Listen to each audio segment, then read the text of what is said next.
Hi friends, so today's video is Mary's talking about whatever she wants to talk about again. I was just thinking lately about how, in many ways life has changed. Post-March 2020, a lot has happened in life. And one thing I've really specifically been thinking about are things that used to be services I would have someone else do that I'm now electing to do myself. Couple reasons for this. First, the big one is I'm still avoiding contact with people. Mary rejects human contact. I just don't want to risk it, I just don't, if I don't have to, I don't want to. And pretty much all of these things are things that are not what I consider to be a necessity. They're not something I need in order to be comfortable and happy in life. I completely understand, however, if other people have this done, because it does take a certain amount of resources and time to do it yourself and to teach yourself to do it. And sometimes it's just easier to go to a professional who is gonna do a good job every time, because I don't do a good job every time. So there are three main points to this. The first one is kind of a cop-out, because I haven't had my hair professionally touched in any way since I was blonde. Today what's happening, spoiler, of course, I'm dyeing my hair. Ooh.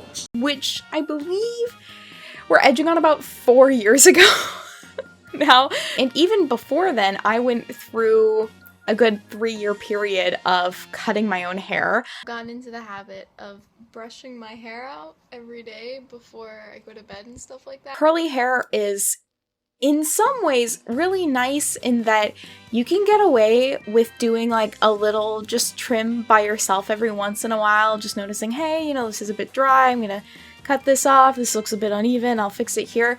You can just do that and get away with it because you can't super tell if it's uneven when it's curly, and I was only wearing my hair ever really curly at that point. Now, with it being not my natural color, I have been cutting it and dyeing it myself through the entirety of quarantine. Oh my god, wait, I'm remembering all the different things I've done to my hair through quarantine. At the start of quarantine, I bleached my hair because I wanted to go blonde again by myself. Not something I'm ever gonna do again. That went so poorly, I started dyeing my hair darker brown to cover it up, and then eventually I went from darker brown to almost black. It was a really, really deep brown, at least. And then once I moved here, I kept it like that for one less dye, I was using box dye, and then I decided I really missed having colorful hair. Orange is a color I've always loved in my hair. For a while, I had the tips of my hair orange. I used the color Riot by Good Dye Young. I love that color. I think it fades super nicely, and right now, if anybody's curious, I use Riot on the top, and then I use Good Dye Young's red color basically from here down. So I've been bleaching and dyeing my own roots to do this hairstyle for the last couple of months. I think it's been 4 or 5 months. This is the one thing that I do myself that I think I shouldn't do myself. There are some people that are really good at being patient when dyeing their hair and getting every part or asking for help. My hair dyeing experiences are really typically I'll have a moment where I'm I want to dye my hair, and then I do, and no one else is home. It's just me by myself deciding to spend the day dyeing my hair, and I always miss stuff. So my bleaching job, while I think it looks fine on camera, it is not done well. And it's getting to the point now where I've done it so badly that I fear I would be embarrassed to see a professional to be hey, can you even this out a little bit? Because they'd be I hate you. But that's why you tip well, right? So at some point, once I'm feeling good and once I find a stylist I would like to work with, I'll probably go in and have it fixed up at least once. Hair is so expensive to maintain with a stylist that I do like doing it myself still. So part 2, kind of hair adjacent, I guess, is I got a hard waxing kit. I got a little wax melter. I got the wax pellets. I've been waxing. I never thought I would voluntarily wax all throughout middle and high school.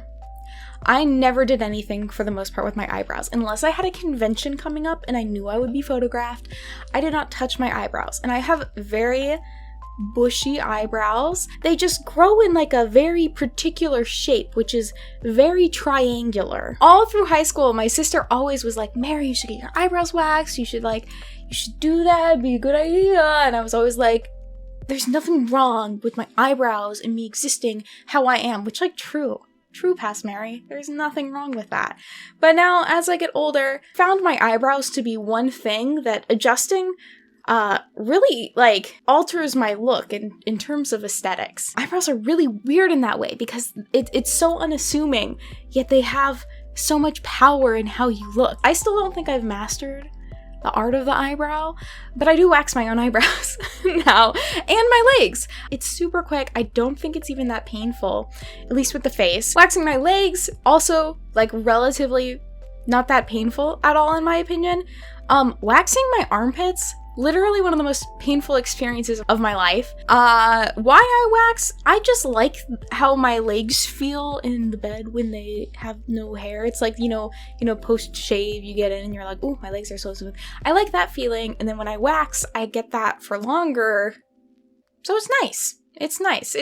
Waxing is just nice because it's just like, I don't really think about shaving for a while. And then I just take care of it. And again, I also find waxing really satisfying. I find the process of removing the hair and like, there's something just satisfying about it. The one thing with waxing is you have to be careful about being like sanitary and stuff because you don't want bacteria getting into your hair follicles. I haven't had any issues with anything like that though, but like, we'll see. What if I get some like fun bacteria? I'll keep you all in the know on the bacteria. Another thing I've been DIYing that I think I've finally figured out for me. I think I've finally cracked the code. For a while, a couple years ago, I was really into gel nails and I always did my own gel nails. My nails were growing out. They were looking nice. Then I ended up getting acrylic nails for the first time and I really liked them. I had black acrylic nails for Halloween. They looked super good. I felt super spooky. And then after that, I just was really stressed for a really long time. So I did nothing to take care of my nails throughout most of quarantine. I was occasionally painting them, but I wasn't using my gel polish and I wasn't taking very good care of them. They were very short. Recently, I've been in therapy and working with my therapist on the area of like making positive routines in my day and building structure in my day. And one thing that she highly suggested is like, hey, reward yourself if things go well, if you do a good job. And so my reward one week was getting to get a set of acrylic nails again. And those were my Halloween nails. I really love them. They have bats and moons on them and kind of reminded me of like a 90s photo shoot backdrop. I thought they were really cute. But they're quite expensive to get acrylic nails done. And especially if you want to get art on them, which I would like. So I decided to look into other ways I could have harder, like longer nails without growing them out myself essentially. So like the aesthetic of acrylics without it being acrylic that I could do myself. Because acrylics, that's an art form that I do not comprehend. I can understand gel, I can't understand like dip powder and stuff like that. Also, just anything with that much powder makes me a little bit nervous. So what I do instead is I think they're referred to as gel tips, but basically you get a plastic like nail. So you have your little like plastic nail tip and it's clear and you put a gel based glue on it. You like put it onto your nail so it covers your nail, and then you put it under a gel light and it will basically just glue it down to your nail so then you can cut it down, file it, and shape it, and then I just paint them with gel polish. So that is what is on my nails now. I have them shaped myself. I really like kind of more almond shaped. I'm still getting the hang of shaping them. That's the one thing that I found to be kind of hard. From a distance, I think they look quite nice, and it lets me get like just a little length. I just like having a little bit of extra length. I love light blues and purples with my hair so much. I think it's just like such a good color contrast, color combination. So that's what I've been wearing a lot of. Also, I just want to say my sweater is green. I feel like you cannot see that this is a green, like an emerald. It's quite a pretty green and it looks black. My own hair, I wouldn't fully recommend. Waxing, I recommend for the most part. I find it to be pretty easy. And then yeah, the nails, I recommend anybody do their own nails. I will put information in my description for how I learned about how I do my nails. There's a TikToker that I followed. Let me do your nails. If we ever hang out IRL, I will do your nails. Please share with me things you have taught yourself how to do and you do regularly now because of quarantine. Are you an avid baker now? I wish I got more into baking. I definitely didn't. Let me know what you've done.